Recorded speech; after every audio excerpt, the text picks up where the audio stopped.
उत्तर प्रदेश विद्या ज्ञान प्रवेश परीक्षा 2022 की तैयारी करने वाले सभी विद्यार्थियों को हमारा नमस्कार। जैसा कि आप सभी जानते हैं कि हमारे चैनल से विद्या ज्ञान प्रवेश परीक्षा 2022 का संपूर्ण कोर्स आप तक पहुंचाया जाएगा। इसलिए हमारा ये सामान्य ज्ञान का छठा वीडियो है। इसके पहले हमने 5 वीडियो और बनाए हैं जो हमारे प्लेलिस्ट पे जा कर के आप देख सकते हैं। तो आज हम लेने वाले हैं यहाँ पर 30 प्रश्न जो कि कक्षा 5 और 6 में इतिहास और भूगोल से संबंधित होंगे। तो आइए शुरू करता हूं आज का ये वीडियो। सबसे पहला हमारा प्रश्न है, सिंधु घाटी सभ्यता के किस स्थल में हाथी दांत के पैमाने का साक्ष्य मिला है? यानी हाथी के जो दांत के पैमाना जो स्केल किस स्थान पर मिले हैं? तो ये आपके मिले हैं लोथल में। यहाँ से ऑप्शन ए वाला सही होगा। चलिए बढ़ते हैं अगले प्रश्न। दूसरा प्रश्न है, मुद्रा राक्षस किनकी कृति है? कालिदास, भास, विशाखदत्त या राजशेखर? एक रचना या 2 रचनाएं जरूर पूछी जाती हैं, तो यहाँ से हमें याद कर लेना है। ये जो रचना है मुद्रा राक्षस, ये विशाखदत्त की है। चलिए बढ़ते हैं अगले प्रश्न पर। अगला प्रश्न है, प्राचीन भारत के इतिहास के अणुसिद्धांत का प्रतिपादन किस काल में हुआ? जो अणुसिद्धांत है, अणु परमाणु का सिद्धांत, वो किस काल में शुरू हुआ? तो इसका सही आंसर हो जाएगा वैदिक काल, मौर्य काल, गुप्त काल या फिर गुप्तोत्तर काल। तो इसका सही जवाब आप सबको अगर आता है, अगर ऑप्शन आपने सी चुना है तो आपका आंसर बिल्कुल सही है। आप यहाँ से सी टिक कर दीजिए। चलिए बढ़ते हैं अगले प्रश्न पर। अगला प्रश्न है, निम्नलिखित में से किस सुल्तान ने किला खरी को अपनी राजधानी बनाया था? अलाउद्दीन खिलजी, जलालुद्दीन खिलजी, फिरोज तुगलक या बहलोल लोदी? तो आपको अगर इसका आंसर आपने किया है बी जलालुद्दीन खिलजी, तो आपका उत्तर बिल्कुल सही है। चलिए बढ़ते हैं आगे। अगला हमारे पास जो प्रश्न है वो भी एक बहुत अच्छा प्रश्न है, कई बार आप लोगों से पूछा भी गया है। तो हमारा अगला प्रश्न यहाँ से आप देख रहे होंगे, दीवान ए मुस्तखराज वित्त से संबंधित एक विभाग था, इसकी स्थापना किसने की थी? बलबन, अलाउद्दीन खिलजी, जलालुद्दीन खिलजी या मोहम्मद तुगलक? अगर आपने आंसर लगाया है अलाउद्दीन खिलजी तो आपका उत्तर बिल्कुल सही है। अगला प्रश्न हमारा है, भारत में डच ईस्ट इंडिया कंपनी की स्थापना कब की गई? 1600 ईस्वी में, 1602 में, 1556 में या 1616 में? तो इसका सही जवाब आप अगर जानते हैं वो आपको लगाना है, और नहीं मालूम तो आप याद कर लेंगे 1602 में। अगला प्रश्न 87 है हमारा, भारतीय राष्ट्रीय कांग्रेस की स्थापना कब हुई? 1883 में, 1885 में, 1931 में, 1937 में? ये प्रश्न मैं आपको करा चुका हूँ पिछले में, तो आपको शायद इसका अगर आंसर पता है तो इसका कमेंट जरूर करिए। वैसे इसका आंसर बी होगा, 1885 में जो है इसकी कांग्रेस की स्थापना हुई थी। चलिए बढ़ते हैं अगले प्रश्न पर। अगला प्रश्न वेरी मोस्ट इम्पोर्टेंट है, भारतीय स्वतंत्रता से संबंधित है। भारत छोड़ो आंदोलन शुरू हुआ था 1935 में, 1941 में, 1942 में या फिर आपका 1943 में? और इसका सही जवाब है आपका, भारत छोड़ो जो आंदोलन है वो शुरू हुआ था 1942 में, 8 अगस्त 1942। आपको यहाँ से ऑप्शन सी चुन लेना है। अगला हमारा प्रश्न है, भारतीय राष्ट्रीय कांग्रेस की प्रथम महिला अध्यक्ष कौन थी? सरोजिनी नायडू, इंदिरा गांधी, विजय लक्ष्मी पंडित या फिर एनी बेसेंट? सही आंसर है विजय लक्ष्मी पंडित। अच्छा प्रश्न है, इसे हमें याद रखना है। अगला प्रश्न है, सुभाष चंद्र बोस ने अंडमान निकोबार द्वीप पर अधिकार के बाद अंडमान द्वीप का नाम बदलकर क्या रखा? तिरंगा द्वीप, स्वतंत्रता द्वीप, शहीद एवं स्वराज्य द्वीप, आज़ाद द्वीप। वेरी मोस्ट इम्पॉर्टेंट, और इसका नाम उन्होंने रखा था शहीद एवं स्वराज्य द्वीप। अगला प्रश्न हमारा भूगोल से है। कौन सा मंडल रेडियो तरंगों को परिवर्तित करता है? तो आपको याद रखना है, जो हमारा ये रेडियो तरंगों का जो परिवर्तन करता है उसका नाम है आयन मंडल।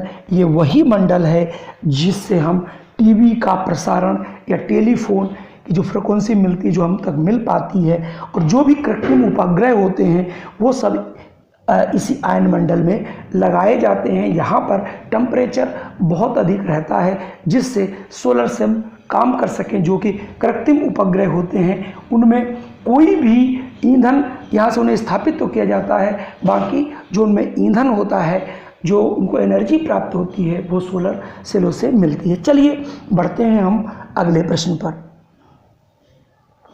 अगला देखिए, हमारा प्रश्न है आपके सामने। भारत की सबसे गहरी समुद्र गर्त कौन सी है? यहाँ पर आपसे भारत की पूछा जा रहा है कि भारत की सबसे गहरी गर्त कौन सी है। तो भारत की जो सबसे गहरी गर्त है वो है मेरियाना, यानी आंसर बी रख लेंगे। अगला आंसर है भारत में सबसे कम वर्षा वाला। अभी तक पूछा जाता था कि सबसे अधिक वर्षा कहाँ होती है, यहाँ पर पूछा जा रहा है सबसे कम वर्षा कहाँ होती है। तो भारत में सबसे कम वर्षा जो होती है वो लेह में होती है, यानी आपको यहाँ से आंसर ए वाला याद रखना है।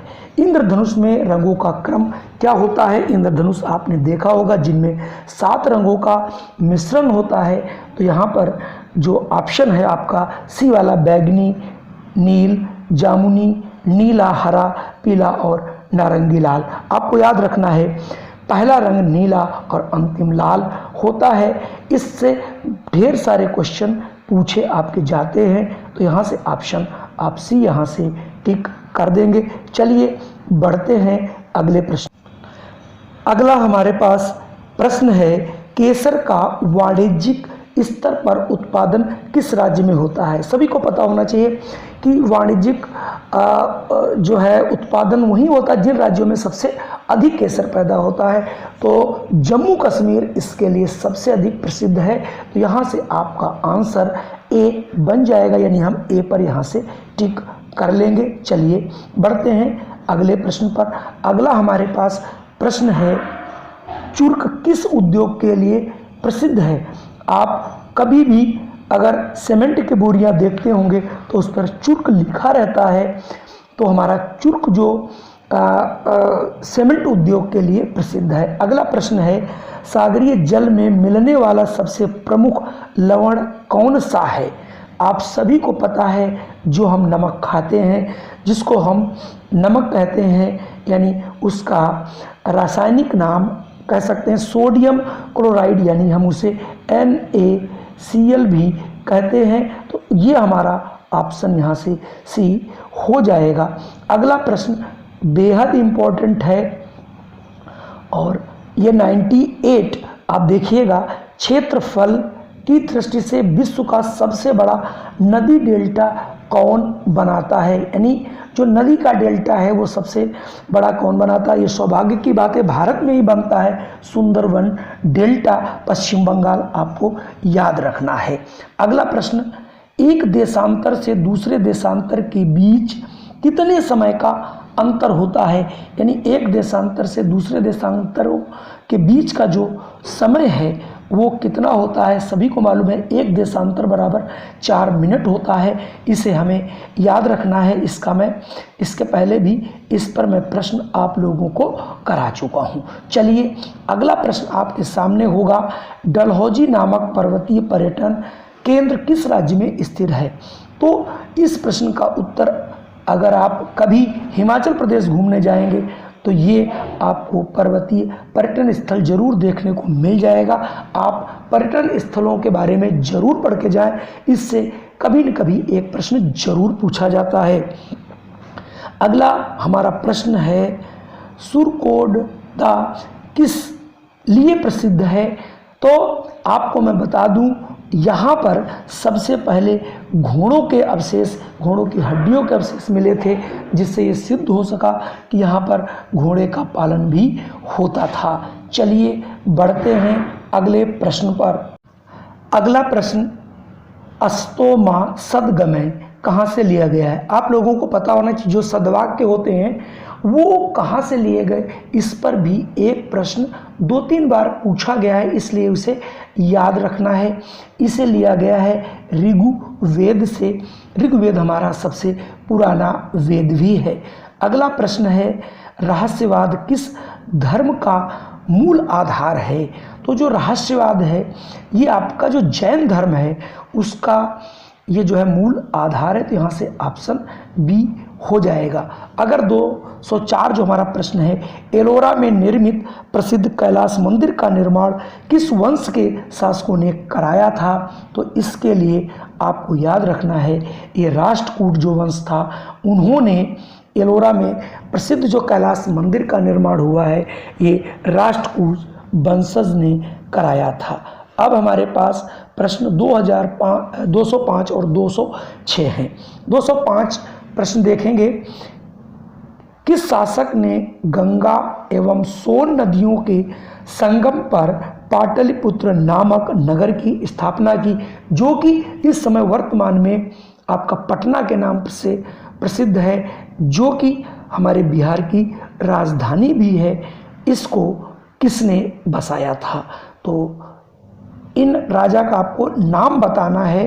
तो ये राजा का नाम था उदयन, यानी ऑप्शन बी सही होगा। अगला प्रश्न है, श्रीनगर की स्थापना किस शासक ने की थी? श्रीनगर भारत का स्वर्ग जिसे कहा जाता है या दुनिया का स्वर्ग हम कहते हैं, तो यहाँ पर अशोक ने इसे बसाया था। अब हमारे पास और 4 प्रश्न बचे हैं, आइए देखते हुए कौन से 4 प्रश्न हैं। अगला प्रश्न, सतवाहन वंश का संस्थापक कौन था? मैं आपको बता दूं ये प्रश्न आपके क्लास 7th वाले बच्चों के लिए बहुत ज़्यादा इम्पोर्टेंट है, क्योंकि ये सब उन्हीं के कोर्स का है। तो याद रखना सतवाहन वंश, सतवाहन का सा से याद रखिएगा सिमुक, ठीक है। तो यहाँ से आप इसका आंसर जो है वो आप सिमुक कर दीजिएगा। अगला प्रश्न 2008, ये भी उन्हीं की बुक का है, दिल्ली सल्तनत की स्थापना कब हुई? तो आपको याद रखना है दिल्ली सल्तनत की स्थापना 2005 में हुई थी। अगला प्रश्न 209, सैयद वंश की स्थापना किसने की थी? तो सैयद वंश की स्थापना खिज़ खां ने की थी। वीडियो बहुत लंबा ना हो इसलिए हम आपको आंसर जल्दी जल्दी बता रहे हैं, आप इन आंसरों को जरूर रट लीजिए, समझ लीजिए, पढ़ लीजिए। किसने भारत के नए समुद्री मार्ग को खोजा था? तो ये पूछ रहा है किसने सबसे पहले, यानी भारत का जो समुद्री मार्ग था उसने खोजा, वो व्यक्ति था वास्को डी गामा। इसके आगे भी हमारे पास अभी प्रश्न हैं, तो अगला वीडियो हम बहुत जल्द लेकर के आ रहे हैं। आप हमारे साथ बने रहिए आपकी संपूर्ण तैयारी के लिए। अगर आप चैनल पे पहली बार आए हैं तो इस चैनल को आप सब्सक्राइब कर सकते हैं और वीडियो को बिना लाइक किए हुए मत जाइएगा और बेल आइकन दबा दीजिएगा, जिससे इस प्रकार की वीडियो आपको सबसे पहले मिल सकें। जय हिंद, वंदे मातरम। फिर मिलता हूं एक नई वीडियो के साथ।